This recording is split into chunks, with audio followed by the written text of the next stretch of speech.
In this video, trader is going to go through a little trick that works to stop you over trading and meddling in your trades if you're a day trader. Stay tuned. Hey guys, warm welcome to you. All right, so this quick video, I'm going to go through a really easy method to just help you stop over trading. Now, you're going to have to put some work in as well. It's not an immediate silver bullet, but I know for many day traders, one of the biggest challenges we face is the desire to keep trading, the desire to want to take another trade, or even worse, well, not even worse, but to meddle with a trade we've got running. So the trade's running to target, you're watching it, you're like, oh, it's almost then going to come out.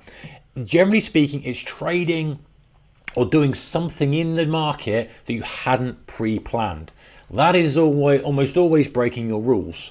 And it's something we're trying to combat all the time. So this little method, guys, is a good way of kind of dealing with it. So this is a spread betting account. They also offer CFDs as well. This is CTrader. You can use MT4 as well.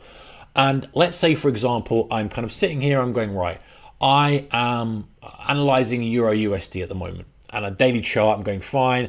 I think we're hitting a high here. I think we're going to pull back, whatever the analysis may be. I'm not saying that's the case at all, but let's just imagine it is for now. So I'm going to flick down to my lower time frames and go, right, this is my 5-minute chart. Let me execute on my 5-minute chart. I'm going, okay, well, maybe, perhaps if price kind of pulls back a little bit here, I wouldn't mind getting involved in the deal. So, maybe I stick a resting order in here, or maybe I'm watching the market for it to pull back, or in a 5-minute chart, maybe I'm sitting in front of the screens waiting for the opportunity, and maybe I want to see how it responds. Maybe I'm thinking, you know what, we've got the open coming up, we've got this, we've got that, however you're considering it. So maybe you're giving yourself a little bit of flexibility, which is fine. I think using some intuition and flexibility in trading is great. I don't think being a pure algo is always the very best thing to do.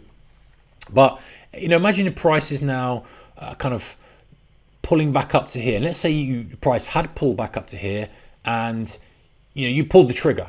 You went short and you pulled the trigger. You're like, yeah, right, I'm going in short. Now, the common thing that we do is we go watching and we're sitting, and maybe then we're flicking it down to an even lower time frame or watching it tick back and forth, and we're kind of wanting to get involved in it. We're doing this and we're doing that. At the end of the day, guys, that ends up over trading. And sometimes some of you may go, right, well, I'm going to go back onto a daily chart. I'm just going to look at a daily, not meddle. But the fact is, you've got your broker up. You've got been wanting to meddle with the trade. And guys, don't misunderstand things. Interview with Chris Weston, head of research. They want you to be in the business for a long period of time.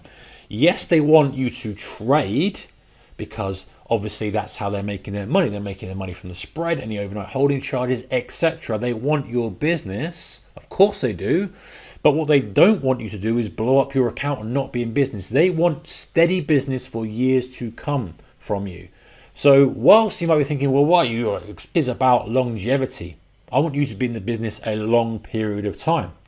And the broker you choose, whoever you choose, most of them, not all of them, but most of them want you to be in business for a long period of time too. I can't speak for anyone, but I definitely interviewed Chris Weston. And that's exactly what he said. We want people to be in business for a long period of time. So not over trading helps you stay in business for a long period of time, guys. You're in this trade. You are short.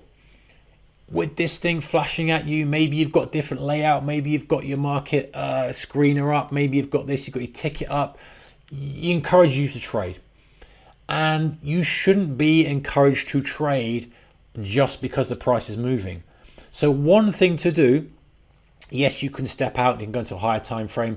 The other thing to do is to shut off your broker platform altogether.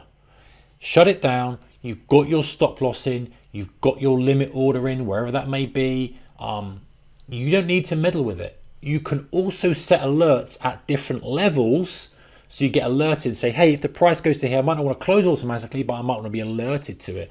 Very simple to do. You set your alert and you get alerted to it. Now, if you want to, you can open on another charting platform, free charting platform, so that you can monitor the trade. You can go, right, I'm monitoring this trade. I'm monitoring what's going on. But if I have an impulse to take a trade and meddle with it and do something with it, I have to go back, I have to log into CTrader, put in my credentials, load up the chart, and off I go. And there's much more of a friction, there's much more friction in the process than there is in just clicking a button going, right, bang, I'm out the trade. So you can become a little bit more, it just adds a little bit more of a challenge for you. So you can stop and think, I don't want to change this trade. It's not at my target. It's not hitting my alert levels. It's not stopped me out. I don't want to meddle. And it stops you meddling with the trade, guys, rather than having the account up all the time. It allows you to be a bit more methodical, a bit more careful, a bit more cautious about what's going on.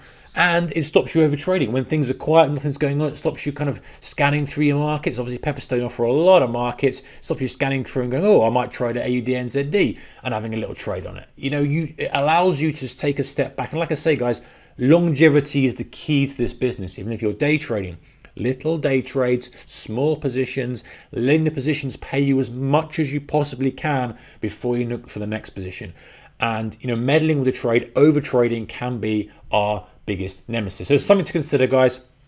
Doesn't work for everybody, but if you're struggling with your over trading, then maybe try that. Try thinking, you know what, I'm in the trade, protect it with some of the tools like your stops, like your limits, like your alerts. Once it's all protected and you know that you mitigate the risk as much as possible, close it off and go and look at the chart on another free charting platform, or close it off and don't look at it at all. Anyway, take care. See you next. Bye-bye.